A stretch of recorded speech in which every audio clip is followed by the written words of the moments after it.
Yo, what's up guys, Seiishizo over here, and let's talk about the Challenge of Ascension, because Challenge of Ascension is made a lot easier. The main thing that makes the Challenge of Ascension, especially in the Spires, but also the Attribute Towers, difficult is these extra rules. And the moment you don't have extra rules, it's actually very simple, because it's pretty much the same thing as a TOA hard.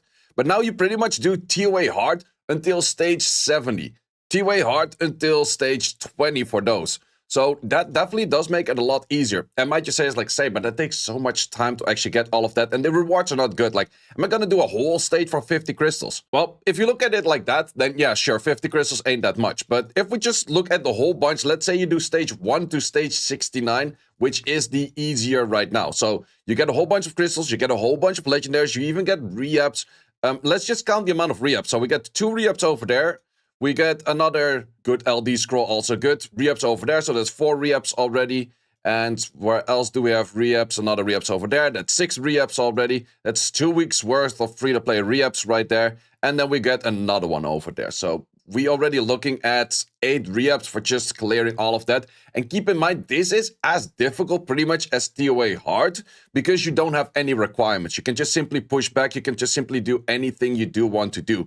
So I would highly recommend everyone that hasn't been looking at the Spires of Ascension or any of the Attribute Towers, clear everything until 70. Someone told me in the chat that it was actually as easy. He was on a 6-day-old account, and he was sitting at Spires like level 30 or something, or stage 30. That just means that it's super easy right now to get through the early stages, and then it can get a little bit more difficult the moment you get like annoying requirements, such as you get requirements where immune to continuous damage, like, yeah, but I only use dots, for example, or where the main thing that is annoying for a lot of people is immune to attack bar decreasing effect. So you cannot push them back, you cannot use your Ganymede, your Chunk Pong, all of that kind of good stuff. So that is the thing that makes it a little bit more difficult. But up until like 70, it's super chill, it's super easy. And from there, you kind of get a feeling, it's like, hey, do I have the units that actually make it work, where I do want to do more of this? Or do I just call it a day of just saying like, okay, I just cleared it a bit and it's fine for me?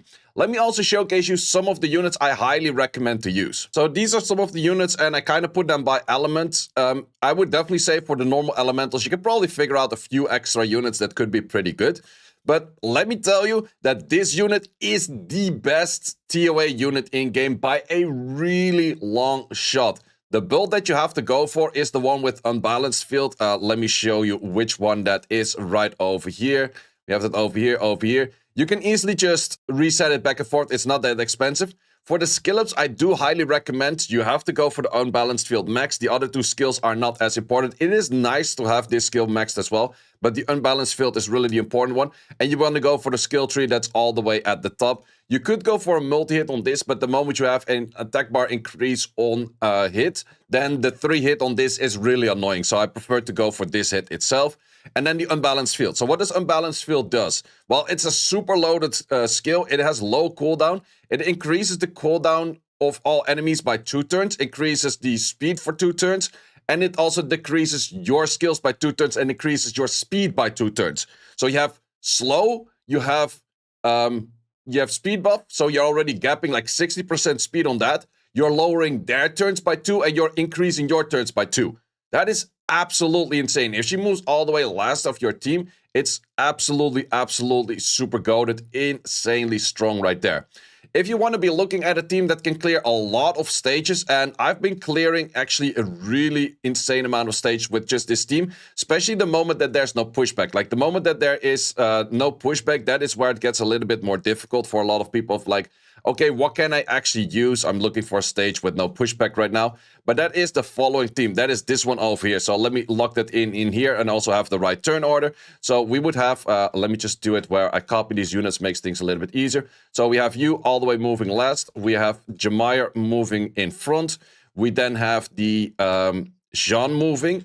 So with the Jean, you will put yourself on provoke on the enemy and then also invisibility on yourself.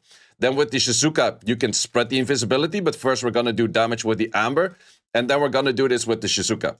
So this team is so incredibly strong. I would argue that this is the strongest team for without any LD5. Even with LD5s, I'm still using this a lot. What you do want to do is just the skill 1, skill 3 into skill 2. Skill 2 you could do on self, skill 2 you could do on something else that gets like a counter hit or something like that. For example, the Amber. Amber goes for the S2, Shizuka goes for the S3, this one goes for the S3. Then you might have a feeling I have to go S3 on the Jemaya right away. No, actually, you don't want to go Jemaya S3 right away because the cooldowns on these two are still already gone by her skill 3. So what you then can do again is just the skill 1 or give the protection from the S2 on her because she will be on the lowest of the turning for the invisibility, because all of this will have 2-turn invisibility still, but she's the first one to take the turn after the Shizuka. So therefore, this will also mean that you want to use that at that right time. Then this skill is available, this skill is not available. But then you have her moving again. Then you go into the Jemaya. In the Jemaya, in the third time that the Jemaya takes a turn, then you go S3, and then you can go for the whole cycle once again, which is just incredibly freaking strong. If you have these units out there, I would highly recommend you to use them. If you're looking for like one-to-one replacements, there's not that many. There's one actually super interesting one-to-one replacement, which is a little bit more protection, but you would have to go for a Lima or anything else that gives a invisibility. Like that is an option over there. Jemaya replacement, you could go, for example, for a Ganymede. That is an option over there. Shizuka replacement is definitely pretty hard, but you could go, for example, if you make this whole thing just fairly different. But I would say Shizuka is the hardest one to replace in this team specific. But you could go for a Nora in this slot over here. So that is kind of a thing if you want to have one-to-one replacements on those. But that is one of the strongest teams out there. Also a team that I personally like to use a lot, and that does require a little bit more LDs and a little bit more new units, which is actually adding in a Neftis. I go from a Neftis into a Nora, into a Hacker, into a Amber, into this thing over here. This team does so incredibly much damage because of the buff of the Hacker. You're just destroying absolutely everything. And the cool thing is both of those teams are not countered by pushbacks. Like sure, if you can push back the boss or push back everything, then you just go like chunk punks, Ganymedes, that kind of stuff. It makes it fairly easy, and that just makes it work way from there. So those are the kind of things that you have to keep in mind. Another unit that I kind of want to put in the dark section. I have not put all units in there that are actually good, but I did try to put as many good units in there that does make sense, because there's just so many good units. But I think every good team starts off with a base of just the Homunculus. Like she's just so incredibly good. So if we then go for single elemental teams, then most of the times, then like for fire, you want to be looking at these units. The further they're to the left, the more interesting they are, in my opinion, at least. In dark, I definitely did put a whole bit of LDs, but yeah, if you just have a Nora, you have a Tomoe, you have a Hacker, fire will be very easy. If you have water and you have like Amber, you have the Jennifer's really good, Lamila's super good. You can also just go for your typical like Tyrone, you go for your Verad, you go for your pushbackers, that's really good.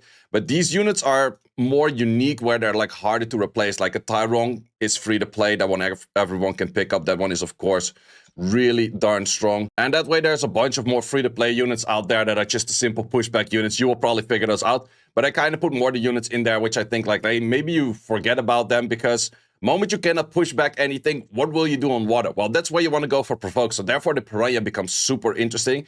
She's really good for Oblivion. She's good for provoke. So you definitely have those units out there that will do a lot of work. On wind, you might be looking like, hey, where are my net 4 wind daughters? Well, you definitely can go for Ursa or the Triss. Those are good daughters out there. If you go for Dark team, Dark is actually a lot of LD sitting over here. But Dark is actually one of the easier towers if you just go for this, and you go for Hayanis, which is also a really darn strong unit, because she does also do a lot of damage for if the enemy has any debuffs. Plus, if there is a 1-turn limited harmful effect, she can still make that 2 turns. So she's actually really strong in those stages. Plus, she can make stuns into 2 turns. So if you go these 3 and you start off with an AoE stun on the Varamos, you can permanently keep that stunned, like permanently. Like never gonna move again. So this plus 2 units doesn't really matter what you're using after that. Like let's say if you go free-to-play-ish style, like Frigate is not full free-to-play, but if you go these 3 plus some other like unit with dots, like let's say you add in a Thrain, then for Dark you're having like an insane team. So let's actually do a really good team for all of them for each element. So this is dark team out there. So let's actually put that over here. This team is the overall team that I do recommend. So I'm going to put that all the way to the bottom. Fire team, like if you want to have just a super solid fire team, I would say that it's a little bit more focused on the net 5s, but I would definitely start off with a team of these 3. And then it just depends on like whatever you have to do on the rest of the stage. Like sometimes you cannot dot them, then it's definitely a little bit more annoying. But if you just go for these 3 plus legit whatever, you're already good to go. Like that's the main thing. These 3 plus whatever, and you're done for. If we go over here for these, I wouldn't even need this one over here. But if you go something like this, plus a Verrat or something like that, you're already like looking super solid and you're super easy. Another thing that's actually funny on the fire one, if we're going a little bit back to fire, is if you just go simple for a vert. Like if you go these units plus a vert, shit's never taking any turns. You're taking all the turns. You're just pushing back. You're just dotting. You're just killing. Super easy going from there. I would definitely say wind is a little bit more annoying because the dotters aren't as crazy. Sure, you can have like Ganymede and Jungpong and Jamair in there, which are crazy good, which I also do recommend.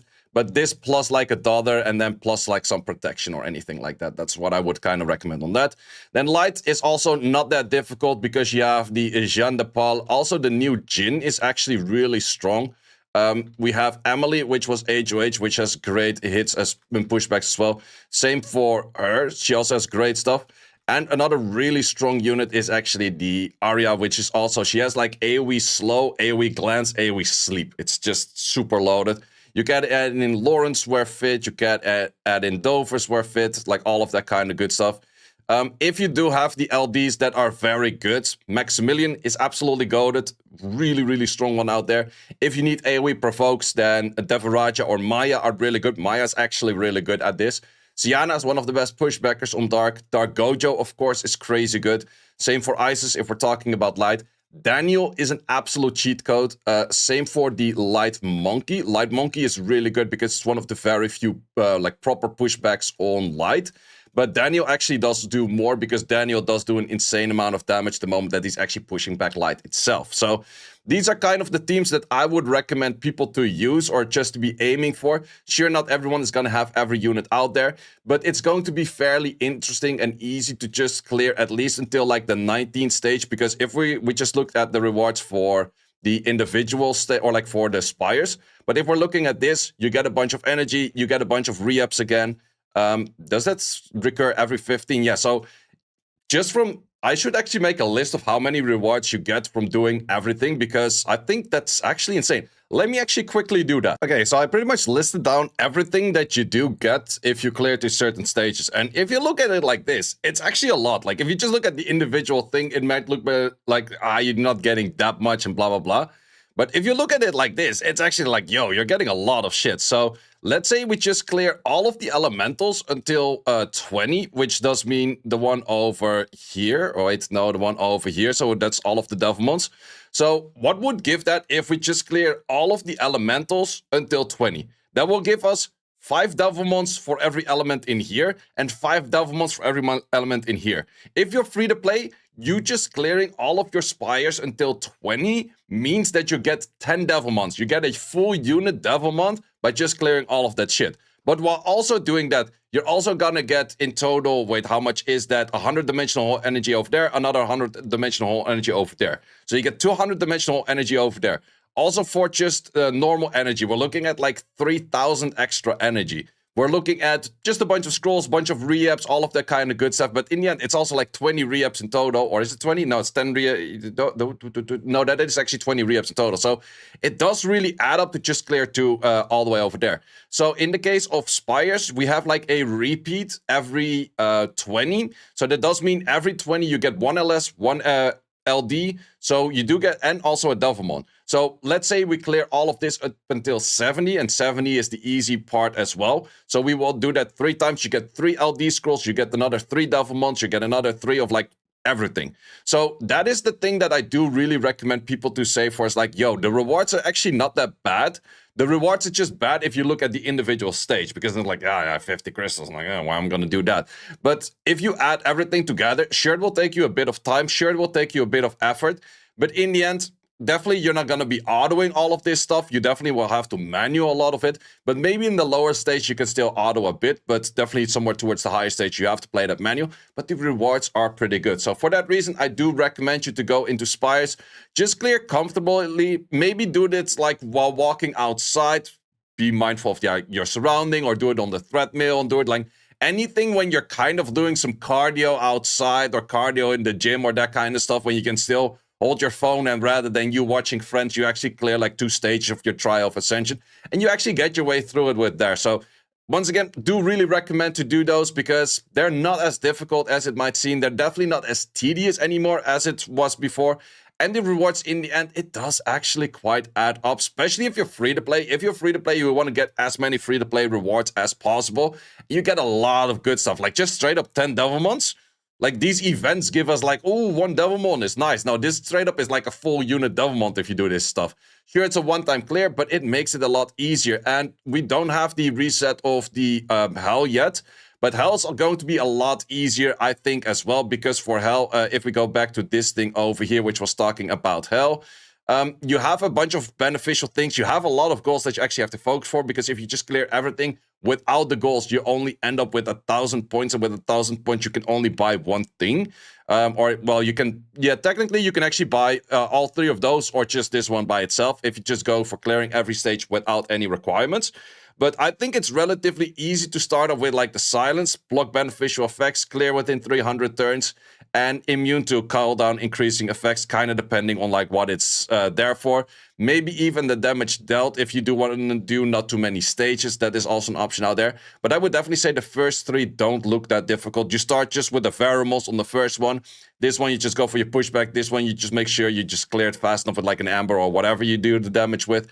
And then you're pretty much good to go for that. So definitely I will give you the recommendation of just trying this out just to get the main rewards. You can get like more rewards afterwards for like more crystals for every 100 points.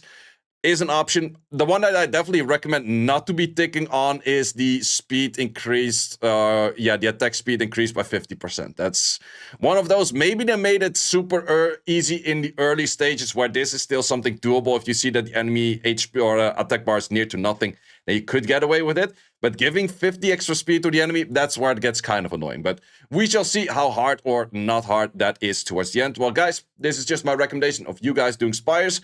I did already clear myself on the Dark. I was the first one to clear Dark altogether for the Europe server.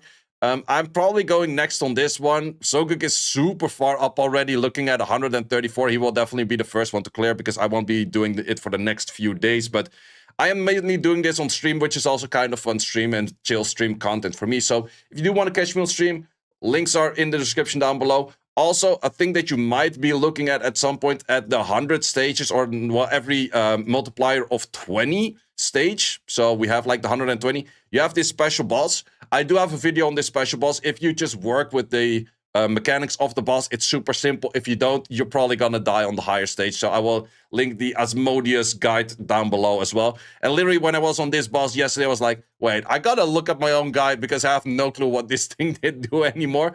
It's a little bit of an annoying fight, but the moment you have the right mechanics, it's actually pretty easy. It just takes a little bit of time. Well, that's all for this video. Guys, thanks a lot for watching. I'll see you as always in the next one. In the Discord, and check out the content tab for the guide video archive, which contains all of the guides that you might need. Hope to see you there.